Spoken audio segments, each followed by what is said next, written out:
and welcome to this episode of Start Being Visible with me, Mildred Talavi. I'm really excited about the guest that I have in the studio with me today because she is actually a former client who I would say I'd call a friend as well. But she's somebody who has risen really high in her career, and I invited her on the show today because I want to get into the ins and outs of how you can get to that director level in your career and the role visibility plays, if at all, in the whole process. So just to read her bio before I welcome her to the stage. So quick bio. So my guest in today's studio is Marnee Downing. So Marnee is a leader that is passionate about bringing out the best in others. In that same spirit, she often refers to herself as a people gardener. So Marnee is currently the Care Center Director at Amen Clinics, which was founded by the American celebrity doctor and author Dr. Daniel Amen, with the mission to revolutionize brain health, eliminating the stigma associated with mental health. Now, with that, please welcome to the show, Marnee. Hi, Marnee. Good to have you. Hi, Mildred. Thank you for having me. Do you know you know when you first told me you're working for Amen Clinics, I didn't actually make the connection with Dr. Daniel Amen, and then I was like, when you sent me the bio, I was like, oh yes, I read his book. I read one of his books. I can't remember which one. I was listening to a podcast where he was talking about brain health and all that, and he had some really powerful things to say about how we kind of tap into, using our brain to its maximum level and how that relates to our mental health. Like, is that what drove you to work for this organization, or is it just kind of a good role that fitted your skill set? It was an interesting combination of things. I was looking for a job, and had actually seen the job posting, and my team is a sales team, and the vast majority of my career, with a couple of, unsuccessful jaunts, have been service related as opposed to sales. I am not the sales girl. I am your service person through to my very DNA.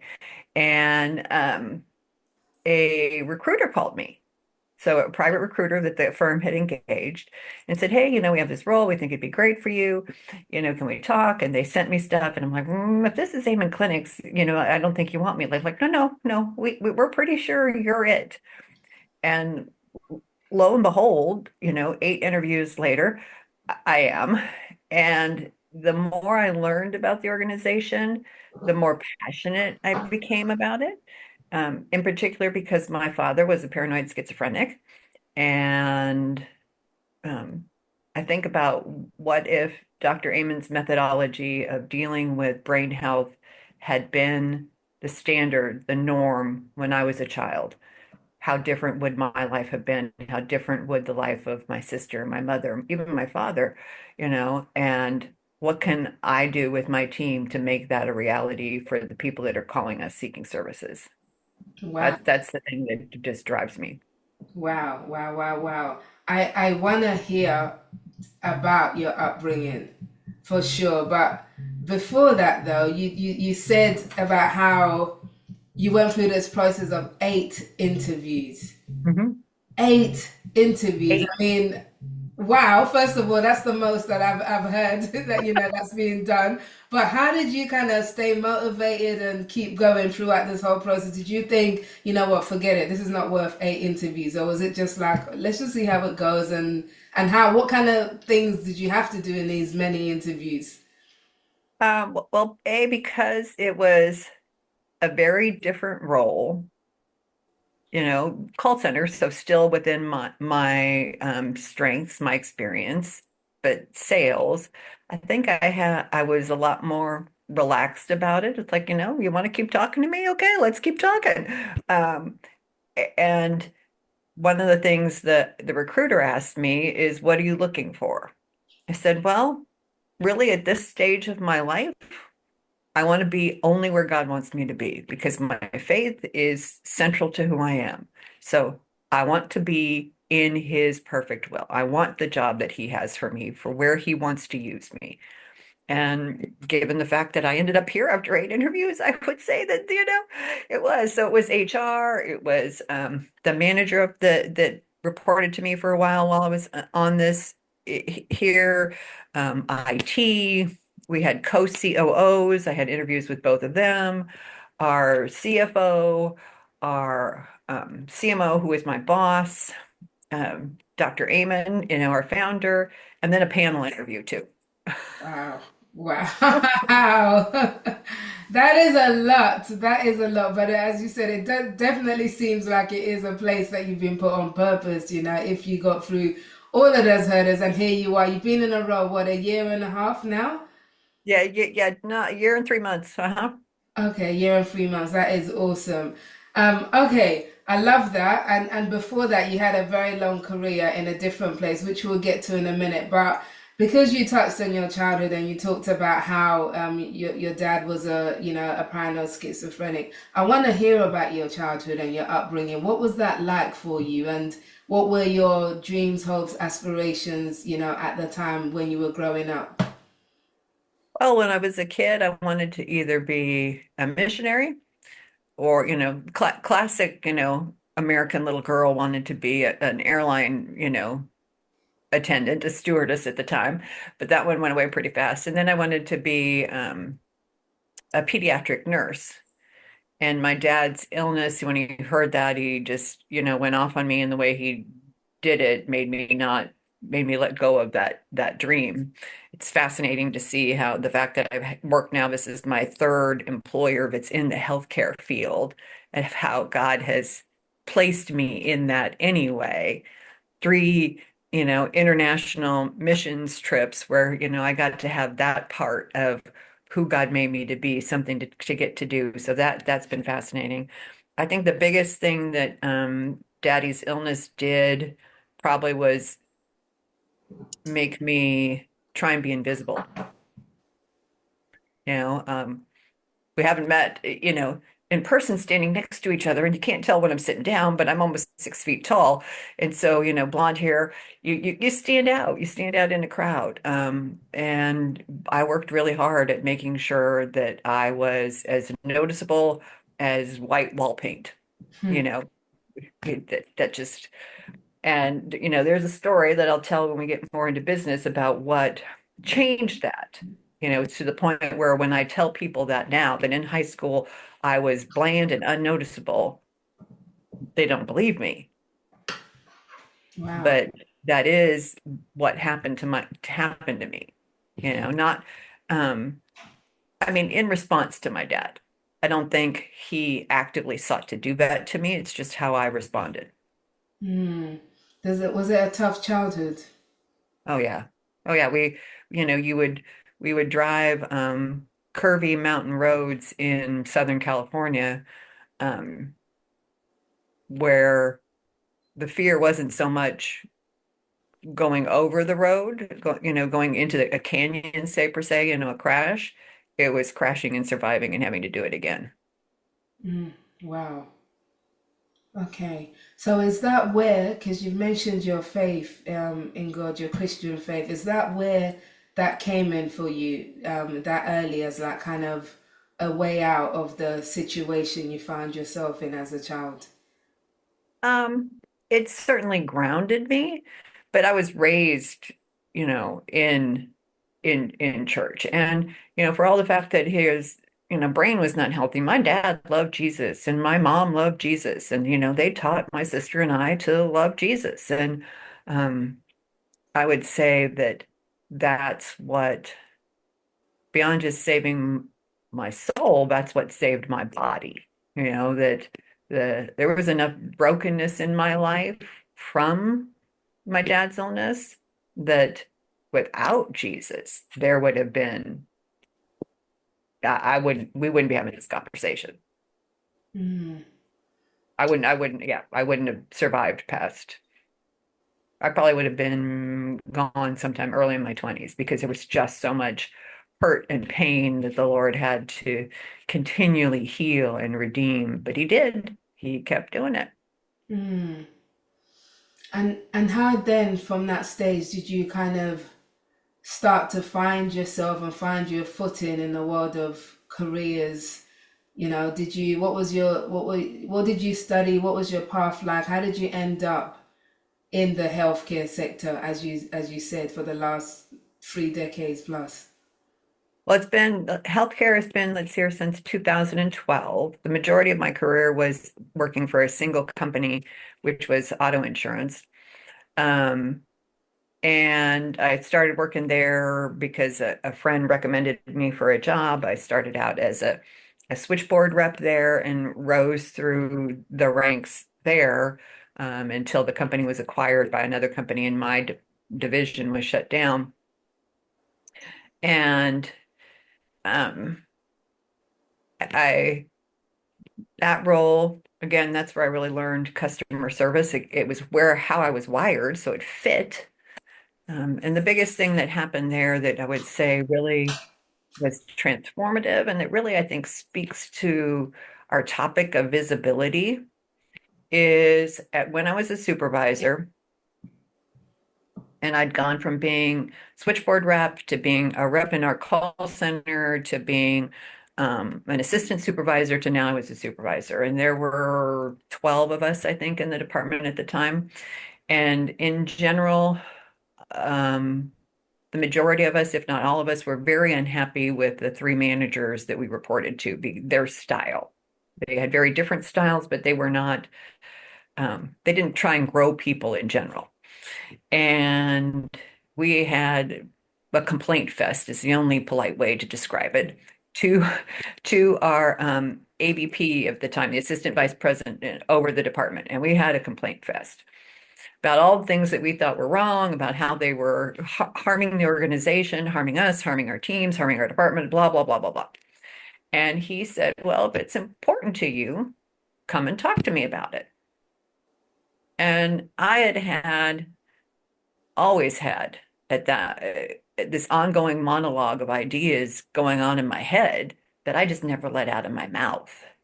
And he unlocked it, his invitation, come and tell me about it. All of a sudden, I'm speaking up about what matters to me, what I see as right and not right in meetings with my colleagues. And then the real turning point came. We did a quarterly report for our department. And I was trying to remember what it was called because this was a long time ago. Um, but it was called Goals and Accomplishments. And everything was divorced from itself in the report. So you wouldn't have cause and effect right next to each other. So you would say in one section, this is our goal. And then in another section, you would say this was the accomplishment. So you didn't read it continuously as we set out to do this and this is what happened. It was just a hot mess, really confusing. It rotated among the supervisors about who had to do it. And when it came my turn and two of my colleagues to do it, I said, what if we write this like it's a performance review on our department? We use the same format that we use for a performance review. So instead of doing this separation, write it all continuously.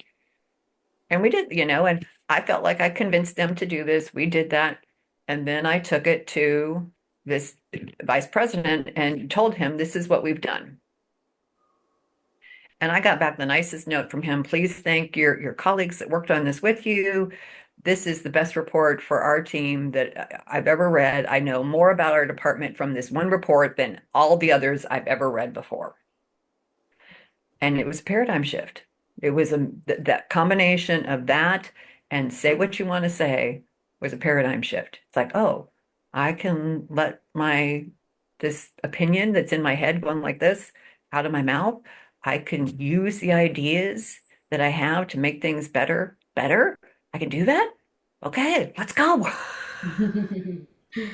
And that's what really jump started my career because shortly after that, I moved into our training department of training reps for that. And from there, then I got promoted to manager and then promoted to director in our location in Texas, brought back to California for a location there. And that's what started that journey up until the acquisition of the company and the shutdown of my team. Was that the point where you stopped hiding? Oh yeah. Yeah. Yeah. And it was a shocker to people. to find out that I actually had opinions. I mean, it got a little hairy at times because it all of a sudden I had opinions and they weren't necessarily the same as all of my peers, and that was not always favorably received, so there was a couple of times some pretty outlandish rumors about me, somebody saying that, oh, I've been in the bathroom before, she's anorexic, and I'm like, no. Mhm.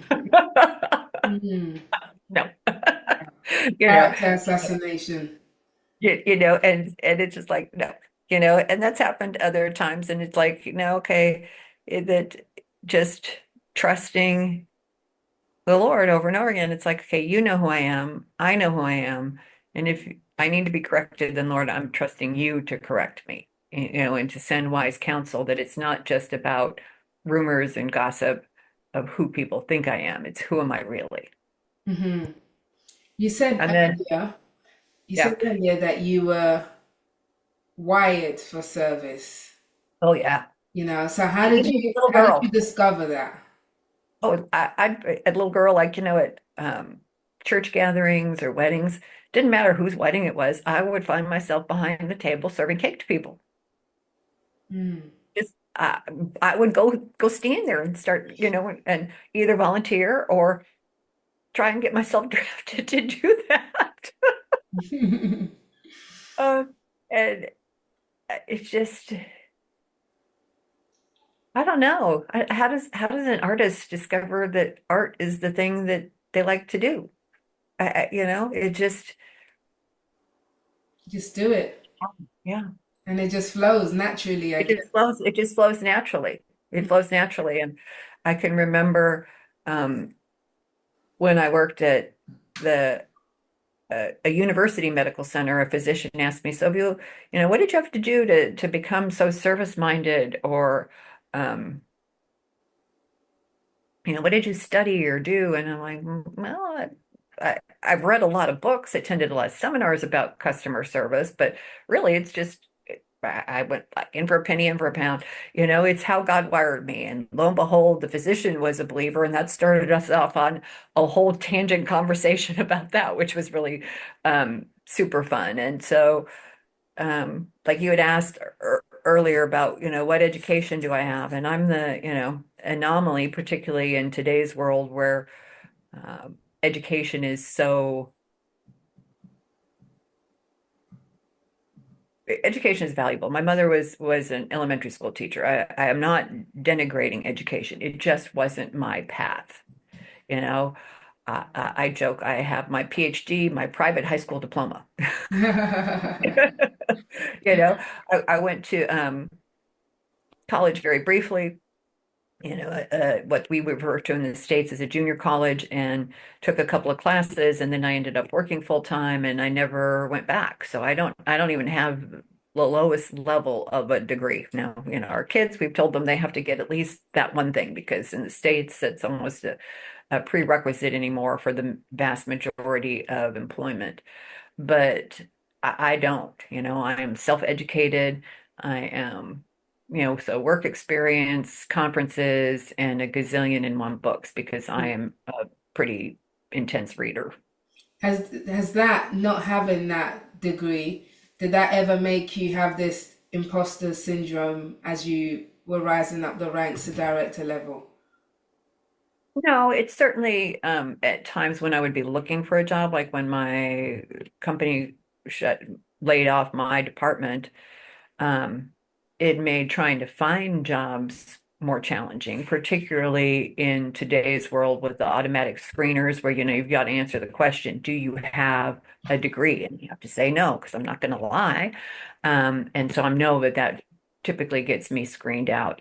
Even this role, when I saw the original posting, a degree was required. I was transparent from the beginning. If you need this, I don't have it.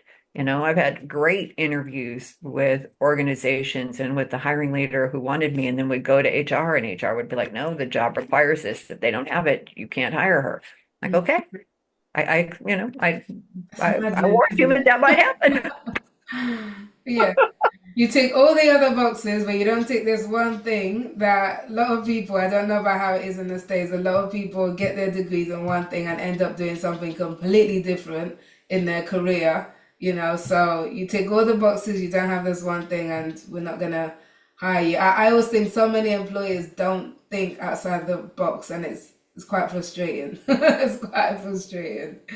Well, it's fascinating. I was listening to somebody, a different podcast where it's somebody that runs a big hedge fund. It's his own hedge fund and investment company, and he says um, he doesn't necessarily look for people that have degrees because he knows that now, in particular in the States, it's about can you survive 4 years of partying? Oh wow. So it's kind of funny, and it's like, okay, well, I didn't do that either. Wow. Okay. Okay. Well, that's good. That's good, and it's good that you're showing somebody who's gone so far without having the traditional requirements, etc. But again, going back to the wiring thing. So again, you talked about how you're wired for service, and specifically how God wired you for service. So this speaks to the whole idea of purpose. I've just finished reading a book. As you know, I'm also a Christian. We share the same faith and values, etc. I've just finished reading a book called Ikigai. You know, about I don't know if you've heard. Have you heard about the Japanese concept of Ikigai? Is that the one about the putting things back together? A little No, bit broken? no, it's I know that one. I can't remember what that one's called, but this is about purpose and like kind of Ah, living to purpose and finding that thing that you were designed to do, that sweet spot between the thing that makes you money, the thing that lights you up, the thing that just makes you feel like this is the contribution that I'm making in the world. That's your ikigai. That's what they call it. And there's all these people in this place in Japan, Okinawa, where there's loads of centurions who are well over 100 and all thriving because of their living according to purpose. So it's a fascinating concept, but I am interested in the whole idea of purpose anyway, as someone who believes that God created all of us with a purpose. So how important do you think it is that when it comes to our career, that we look for purposeful work, you know, and does that really matter? Some people have the idea that, well, as long as your work, you know, pays the bills, you can find your purpose outside. Have you had to make that compromise, or do you feel like you've worked in your purpose throughout your career? it's interesting. So I actually lead a Bible study and we're working on purpose statements right now because that's what this particular study is about. And I think because, a lot of my purpose is driven from worship and prayer. That's the thing I think that intrinsically that the Lord created me for. But I think service is part of how He wired me. And so,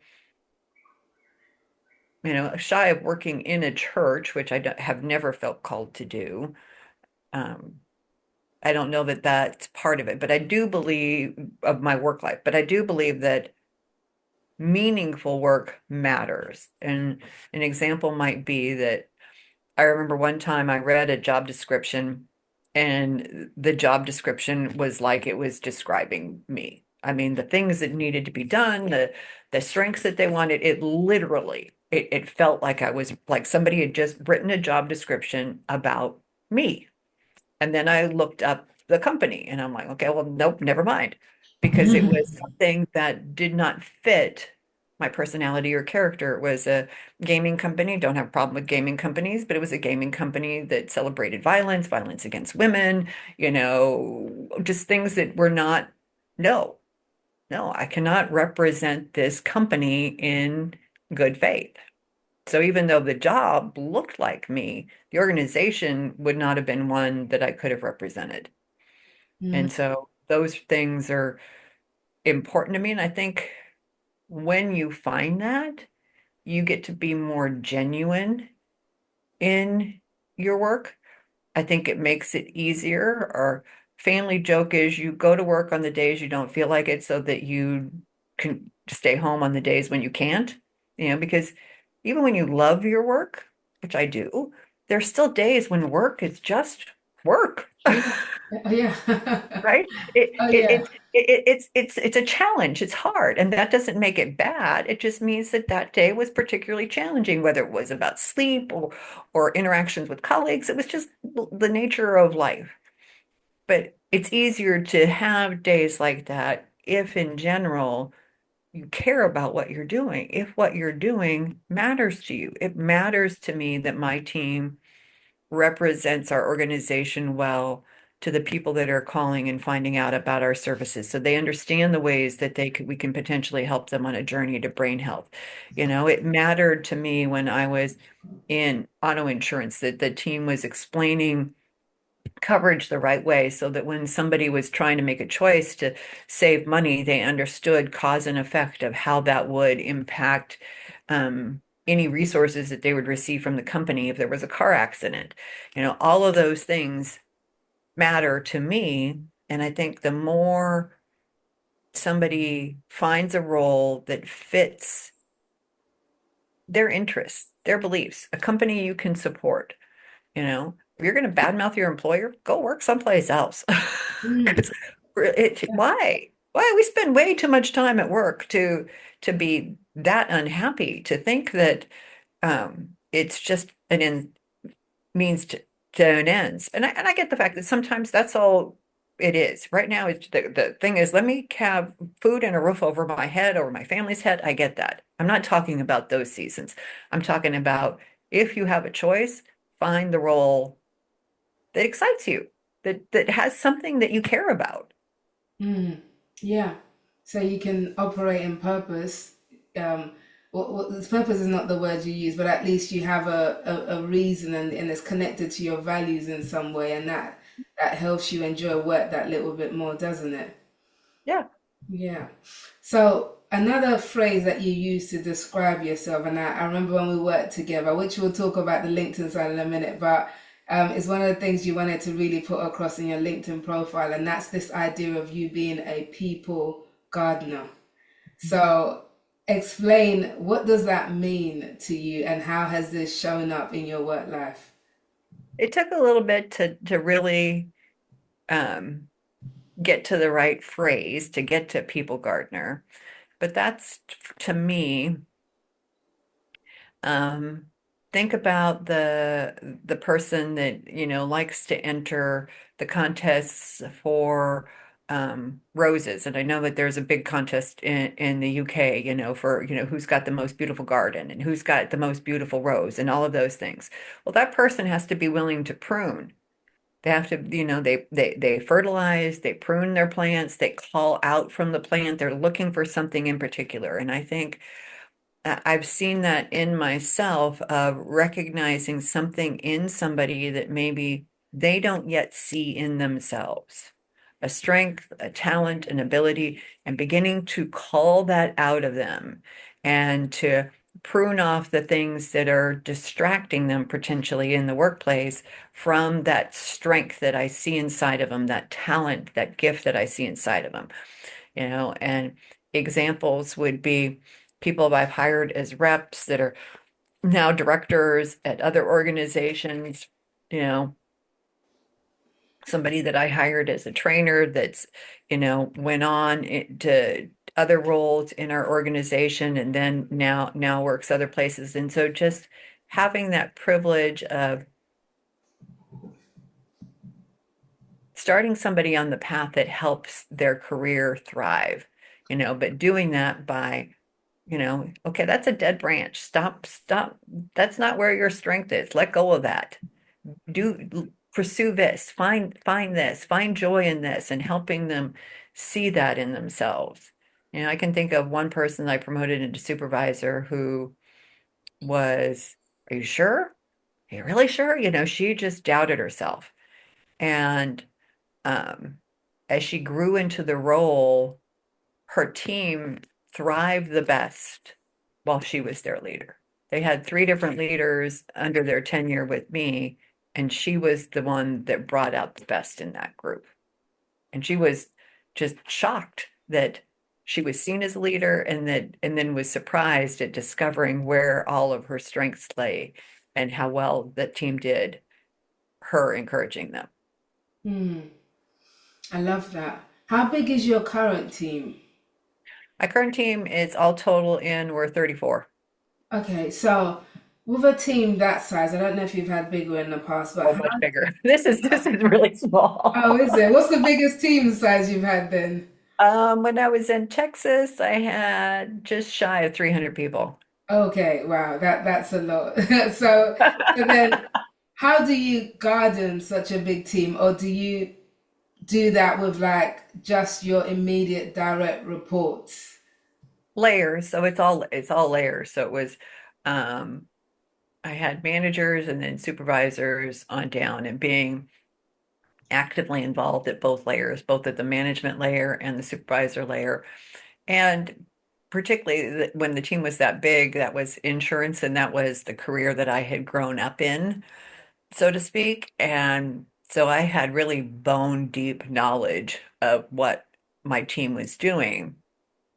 And I could walk through the contact center and, have somebody stop me and ask me a question. And I'm like, well, ask the person this question in response. And they're like, yeah, no. And I'm like, just please, just trust me. Just ask the question, and watch people go boom, boom at the response back because they didn't have yet that experience to understand why I was directing them that path. And then after they got the answer and put the customer on hold, explaining to them why, explaining them now what they needed to do, and so that gave me a lot of credibility with that particular team because I understood our product really well. Um, and here I haven't done the role that my team has done. I didn't come up through the ranks. It's a little bit different, but letting them know that just because I don't ha understand maybe some of the technology doesn't mean I don't understand what you're doing and what your cause and effect is. And so finding ways of making sure. So this happens when that happens, right? Oh, yeah, she does know. So then what is your definition of a good leader? Is it somebody who has this servant leadership, service mindset and attitude that you have, or is there more to it than just that? Well, I think servant leadership really is a critical thing to me. The person that wants to see their team thrive, because when your team thrives, then you're thriving. If you're not, if the focus as a leader is me, me, me, me, me, then chances are the team isn't thriving and the organization isn't going to thrive either for very long. You can sustain that for a little while, but not forever. You have to help the team grow. Um, and when you help your team grow, it's like their success is my success. If I'm successful and they're not, well, then I'm not really very successful, and somebody needs to help me find the door. Um, it has to be that, I've told teams this before, is that my job is to make their job easier. That most particularly in a call center, there's things that you can never get rid of. You can't get rid of talking to people. And sometimes talking to people is the hardest part of the job because there's lots of complexities to that. You can't manage that. You can't anticipate everything that somebody might say to you. You can prepare for it, practice all those things.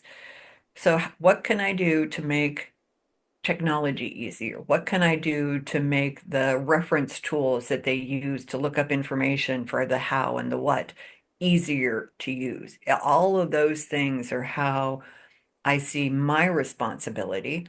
And then what can I do to make my boss's life easier? Making sure that she has the information that she needs to speak to her colleagues and boss so that she's equipped. So I see it as both ways. I've got to take care of both sets of people. I need to take care of my leader and I need to take care of the team that reports to me so that they have the most opportunity to thrive and be successful. It sounds like you have to have quite a significant level of care and compassion in this type of leadership. So, how do you balance that with high performance? How do you still get the best out of your team and still be nurturing them and being, careful and considerate and all of that soft stuff, speech marks? I think that's about that making sure that I guess the best example would be it's a lot like parenting. You want the best for your kids, right? You want the best for your kids.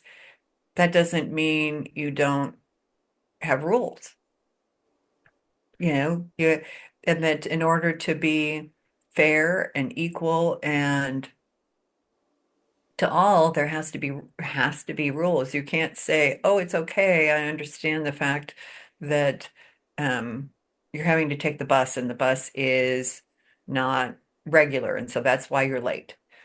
No, even if I have compassion for that person in that area, I get that. Oh man, taking the bus, having to get up extra early to get the one to make sure that you're here on time, that's a pain. However, I need you to be here on time because the callers aren't going to wait for you to get here. And if you're not here, it puts a higher burden on your colleagues to answer more phones. I need you here at your start time.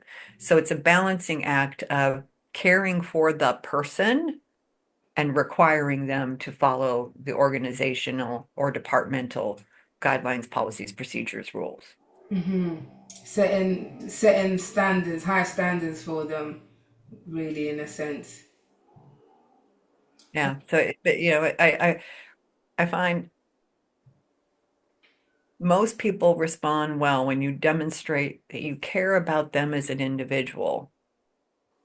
It's because it's not about not caring about them. I do, but there's still a standard that they have to meet.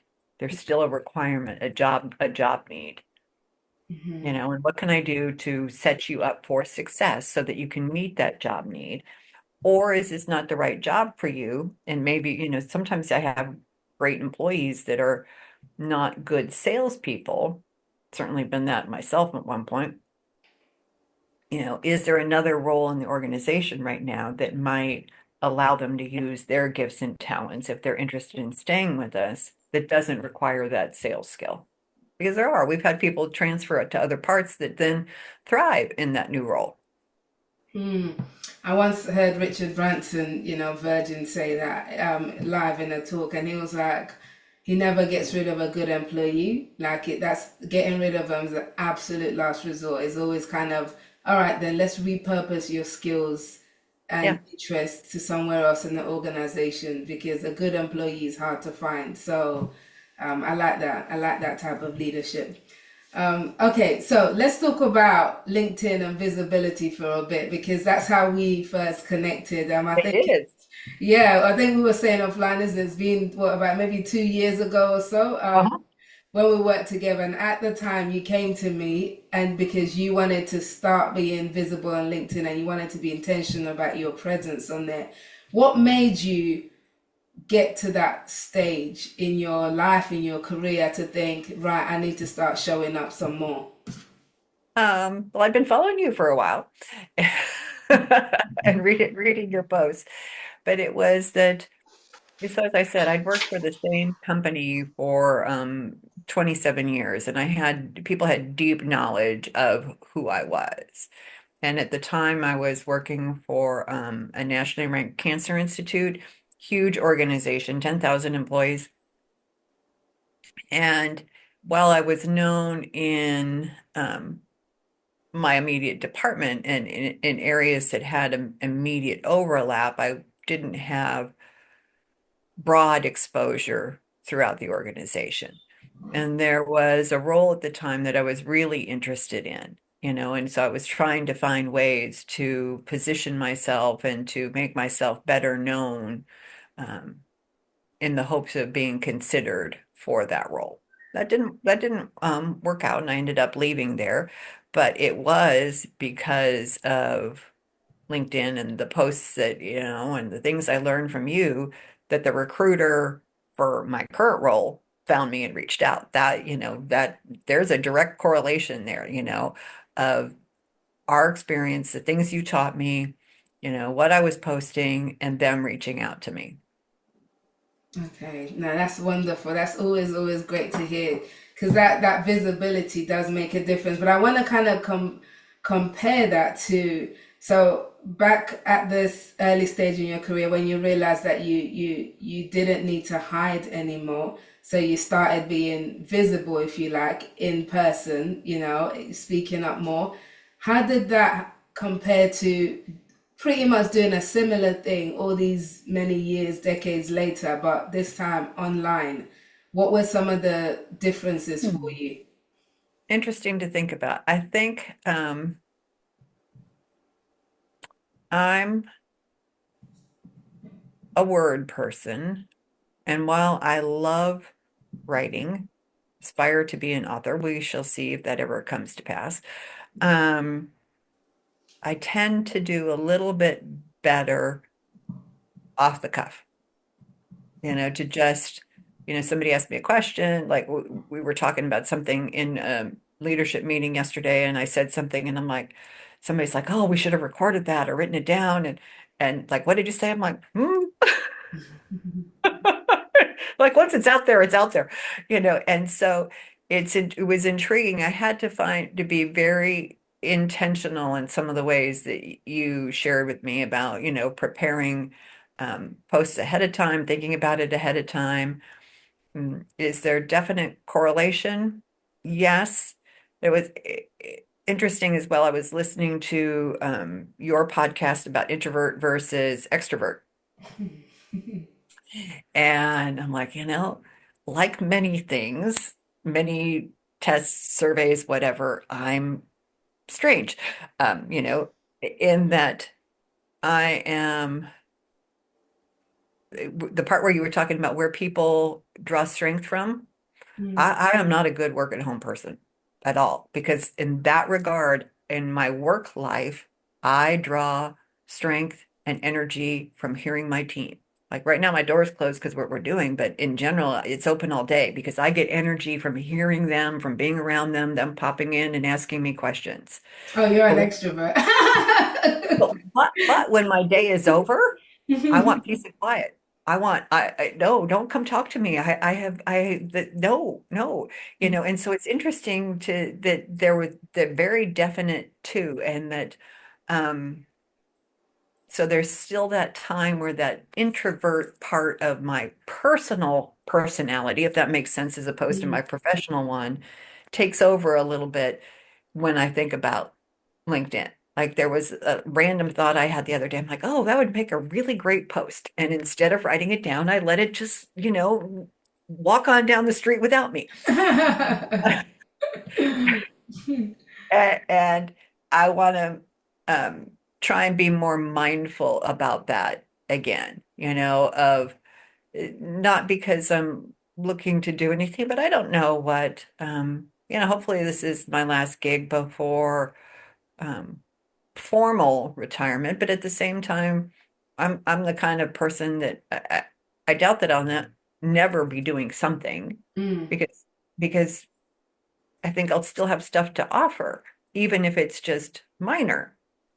And Yeah. I want to be able to continue to use those gifts and to offer what I can to anybody that may benefit just from reading a thought or idea.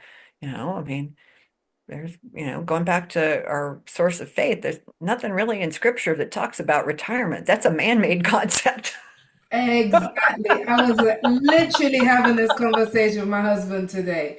I was like, yeah, it's like why are we retiring? Where does it say that we are supposed to stop working and just curl up and die? Like where? You know? The only people that retire in scripture are some of the priests, and that has to do with their physical ability to do some of the duties in the temple. It's Mm. not that they don't continue to serve, they just don't continue to serve in a certain place. That is the only place that retirement is mentioned. Yeah, yeah, that's it. And this is where that Japanese ikigai thing that I was talking about, which a lot of these things actually take it from scripture, even if they don't know it, but it's that whole idea of they don't retire. So they've got people 110, etc., who are still actively involved in their community, still gardening, still doing things, because it's like as long as you have purpose, why are you stopping? You Yeah, know? why? If you Yeah, can do it, why wouldn't you? If you yeah, have something to teach people, why wouldn't you teach them? If you have, a way of encouraging people, why wouldn't you encourage them? If you love baking and you can still do it and have the resources to bake and to, supply food to people, why wouldn't you do it? yeah. Exactly, exactly. I'm 100% with you on that. Definitely. So I love it. So yes, please do be sharing stuff on LinkedIn. And as you mentioned, if you don't capture those ideas and thoughts as they I come to just bogged you, on down. yeah, they leave, and then after a while of constantly not catching them, they stop coming because they're like, well, you're not going to do anything with me anyway, right? Yeah, because there was So, one I was like, oh, I really like that. Like, and then trying to think of it after the fact, it's like, nah, it's just gone, Marnie. You should have wrote it down, And so, yeah, getting back into that habit and discipline of doing that, of capturing that idea, even if it's not, I don't have the opportunity in the moment to fully flesh it out, but at least capture enough that when I come back and read it, it's like, oh yeah, that's what that's about, and then can flesh it out. yeah, yeah. No, I definitely, I'm a crazy woman with that. If I'm in the shower and I get a thought, I'm stepping out, grabbing my phone, I'm writing it right there and then, so. That's discipline. That's Yeah. discipline. Oh yes. But I think just as we're closing up, and just a few final things I want to get your thoughts on. So you've had this long career, and there's lots that's happened, and you've basically risen to the top. And so I'm guessing your definition of certain things has changed along the way. Like for example, the need to be visible. Is that something that you felt was an important part of your career early on that maybe is not so much now that you're more established? Or do you feel like you just have different things to give at different stages of your career, so therefore it's always important to be visible? Where do you stand on that? I think it's probably the later, and it's a different driver. So I wouldn't have thought of the word as being visible in the scenario I described with the VP, but it's definitely looking back at it, what I would consider it, is that was a journey of visibility of, moving out from being just blah, paint to being color and vibrant and offering ideas and suggestions and um, pursuing things that I believed were accurate and right, even if they were not positive for my teams, that examples I can think of. And I'm not where I'm at now in my career and where I'm at in terms of chronology. I'm not hungry necessarily for more the way I might have been, 15, 20 years ago. Um, I like what I do. I don't need um, more responsibility. If somebody asked me to take something on, depending upon what it is, I probably would say yes, just because I like a challenge. But I'm not actively pursuing that right now. So I think that changes how people think about visibility. And now it's more about what can I give back? That, to honor the many people, the many fabulous leaders I've had the opportunity to work with and for that have poured knowledge and experience and gifts and talents that were people gardeners in my life. What can I give back so that other people can grow and learn and become their best selves? So that's kind of where I'm seeing or feeling a call to visibility in my life right now. Being visible for the leaders that are on my team right now so that I make sure that they're seen and have the opportunities to grow. Mm. Which is like we've kind of come full circle to the beginning and just ties back into you being a servant leader, a person of service, and this people gardener. So for you, it's always about people, which is really wonderful to hear, you know, um, that example and how you've just put it now. So thank you for sharing all of Well, this today. So yeah, we are. I'm gonna close it here, because, but I do want to round off with like just kind of if you had one piece of final advice, I guess, for someone's listening to this, as a lady who's listening to this, could be a guy too, but mainly my listeners are women. So she's in leadership, but she's at a place where I don't know, maybe at a crossroads, not sure how to put herself out there, maybe a bit uncomfortable, maybe where you were so many decades ago, where you wanted to stay hidden, and be that wallflower. What advice would you give to this lady listening right now? What things can they do to get to that next place in their journey? Let the inner monologue out. The idea, share the ideas, because that really was the turning place, whether that's, in meetings in your organization with your clients, um, through LinkedIn, all of the above. Let that inner monologue out, because the more I share that story with people, the more I find out that at some level, many women in particular have a little bit of that going on. They have ideas and thoughts about how things should work, and they're not, because it doesn't feel fully fleshed out, maybe sometimes they don't let them out. And so it can never become fleshed out because the idea is just ruminating around in their head. And so let it out, start speaking up, start sharing those thoughts and ideas, in whatever venue best fits you. LinkedIn, some other form of electronic communication, online communication, whether that's a blog or something else, in a meeting, let it out, because women are amazing. We have incredible ideas and the world needs them. It's not helping anybody for us to stay silent. Love that. Love that. And what a perfect way to close the show. Marnie, thank you so much. How can people connect with you if they've been inspired by this conversation? Is it okay for them to reach out on LinkedIn? Absolutely. Absolutely. And somebody has a business question, or they want to just, shoot an idea my way and say, hey, how can I, share this thought with my boss? If they need feedback, I am glad to give it. Wonderful. That's great. Thank you for being such an awesome guest and Start Being Visible. And you've said it here on this show. We're looking forward to that book, which is going to come out. And then we'll bring you back on to talk about it once it's come out. Okie dokie. That's a deal. Fantastic. Thank you, Marnie. You're welcome.